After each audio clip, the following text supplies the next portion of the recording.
Ang aming hapunan, ginisang mais sa scrambled egg na nilagyan ng sibuyas. O, di ba?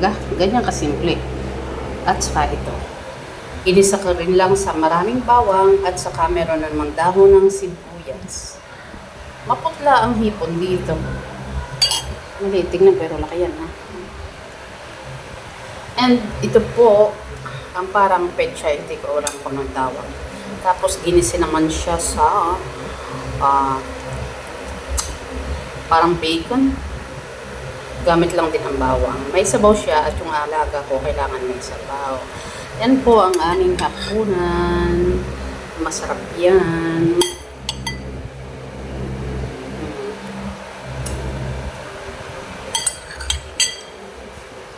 Kain na na. Ay, meron pala ako dito papakita na parang sa akin lang. Yan. Ang kapal ng sibuyas sa ilalim.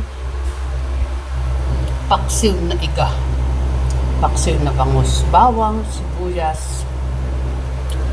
At napakaraming luya, paminta, suka, syempre. At yan po ang kinalabsan. Ang sarap-sarap niyan. Bye-bye.